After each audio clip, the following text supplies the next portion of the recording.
Many WNBA fans are calling out the referee problem. The referees literally turned their back. Caitlin Clark appears to be hunted every game. She deals with physicality that no other player in the league is dealing with. The WNBA not stepping in to protect their cash cow, their only draw, their only star. And this is the end result. They promised she'd revolutionize the league. They hyped her up as the face of the future. But no one warned us that the league itself might be her biggest obstacle. It only took a few games for Caitlin Clark to transform from the WNBA prized poster child to the public's top opponent on the court. It's shocking. Caitlin Clark will be sidelined for at least 2 weeks with a quad injury. Bullets has emerged. How Caitlin Clark got hurt. He fouls her for the 4th time. It's cheating. Caitlin Clark is the driving force behind the interest in the Fever and the interest in the WNBA. Rookie Caitlin Clark was subject to several intentional and not just from rival teams. This wasn't your average rookie growing pains scenario. What unfolded looked a lot more deliberate and a lot more dangerous. After every single game, WNBA players, fans, coaches are all complaining about the referees, and they have shown that they're not going to change anything because the referees continue to be game after game.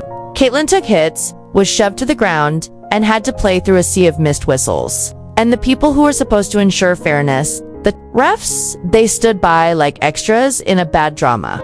What started as the occasional oversight quickly spiraled into an epidemic of no calls, letting blatant fouls fly while Clark hit the deck. Comment Protect CC down below to show your support. Head coach Stephanie White.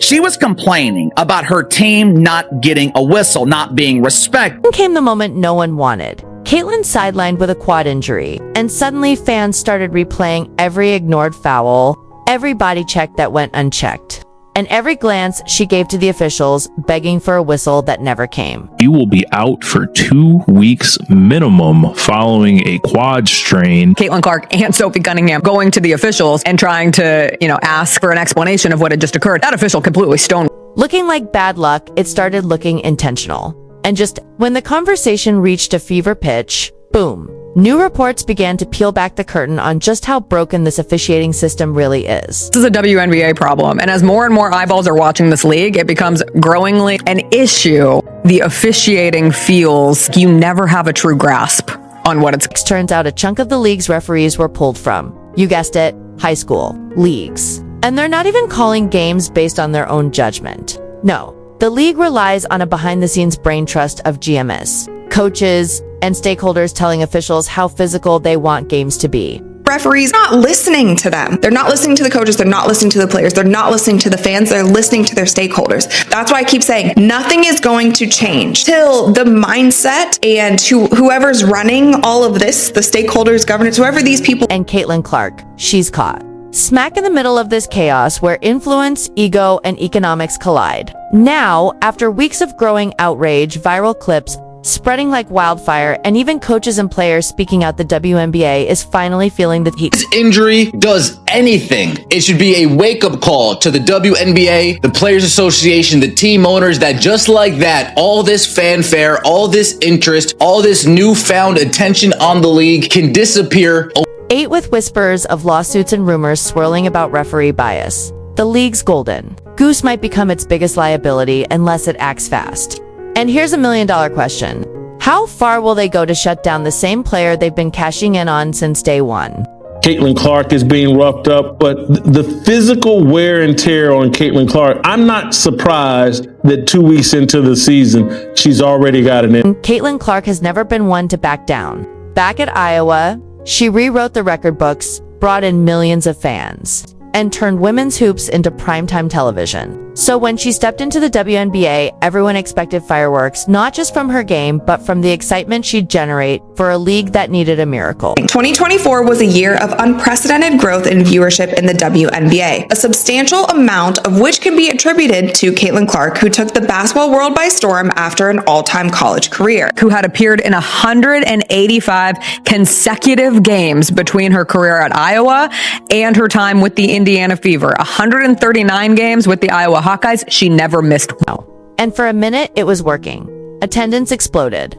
TV ratings broke records. But instead of the league rolling out the red carpet, Clark was met with elbows, attitude, and hostility from the jump. Caitlin Clark, somebody who was responsible for 26.5 of all WNBA economic activity last season, including revenue from merchandise, ticket sales, and television. Caitlin Clark out at least 2 weeks waited, but can the WNBA maintain without her?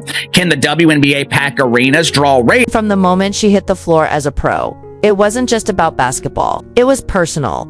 Every matchup felt like a gauntlet. Defenders weren't just guarding her. They were bodying her like it was UFC fight night. She got full court pressure, off-ball hacks, and floor contact that belonged in a rugby match, not a basketball game. And where were the refs? Nowhere to be found. Contact that would have earned a whistle for any other top tier player got nothing for Clark.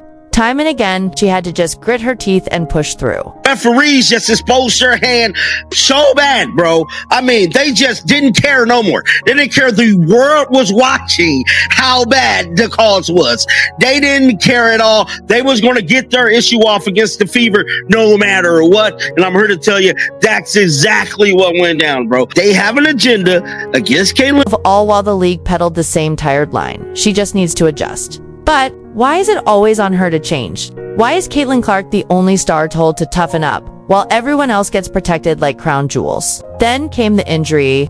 After logging monster minutes game after game, often upwards of 35 minutes a night, Caitlin was ruled out with a left quad strain, sidelined for at least 2 weeks. He said the reason that people are complaining is because they haven't watched the WNBA before, and these are just new fans who don't understand. But there's clearly it wasn't just a setback. It was a gut punch to the Indiana Fever and a massive loss for the entire WNBA and for a whole lot of fans. It didn't feel like a freak accident. It felt like the price of neglect, like the end result of a season's worth of unchecked aggression, and a league that didn't take care of the only player who was keeping the lights on. Indiana Fever guard Caitlin Clark has suffered a left quadricep strain and will be out for a minimum of 2 weeks. This wasn't some unavoidable twist of fate. It was a disaster that could have been dodged. What made it sting even more was the deafening silence. The league didn't utter a word about the beatings Caitlin Clark had been enduring. No statements, no apologies, just another name added to the injury list. But this wasn't just any name. This was the face of the WNBA's new era, benched not because she couldn't handle the heat, but because the very system meant to shield her chose to look the other way. It's the Caitlin Clark disrespect. And what I mean by that is, you've got somebody who is obviously the most popular player in basketball. You got somebody that I would argue may be a top 5 most popular athlete in the United States of America. All right. You got this athlete in a league that nobody's been watching, never turned a profit, and your system is broken against that. Even those on the court hinted at the issue. Kelsey Mitchell, Clark's own teammate, subtly encouraged her to heed her body's warnings. A quiet nod to the fact that Caitlin was pushing through pain. Most would sidestep fans noticed media outlets highlighted it. And now the burning question is, why was the league's brightest star left so exposed? And who stands to gain from her absence? Kelsey Mitchell said even if there is a injury, hopefully it's just, like a little nagging thing. And again, take care of your body and just make sure you... I think recovery is everything. I think if you're in tune to your body, you know what you need. Caitlin. Digging deeper into the WNBA's officiating reveals a troubling reality. The referees aren't just green. They're under. Some have leaped from high school courts straight into the WNBA, bypassing crucial development stages like college or the NBA G League. These aren't seasoned professionals with years under their belts. They're often learning the ropes while officiating the most high-stakes games the league has ever seen.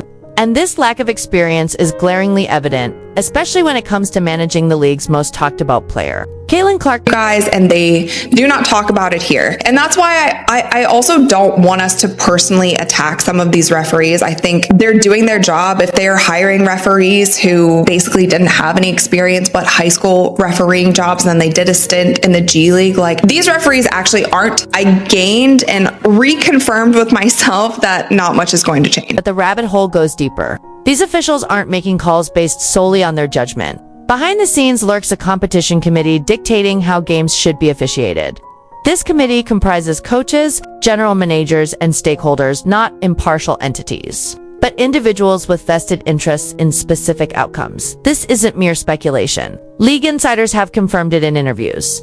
Referees are being instructed on the level of physicality to permit, which fouls to prioritize, and what style of play aligns with the league's branding, not necessarily what's fair. There's a committee for stakeholders, coaches, governors, and general managers, and that is saying what style of basketball they want to allow, and the referees are following that. Caitlin Clark's presence disrupts this carefully curated status quo. She introduces a new tempo, garners unprecedented media attention, and brings a spotlight that unsettles the existing system. Her dynamic style clashes with the rougher, slower, more physical game the committee seems to favor. The consequence is she faces undue punishment on the court without the protection she deserves. It took us halfway through the season. This year, it took us 4 games for Stephanie White to say, I've had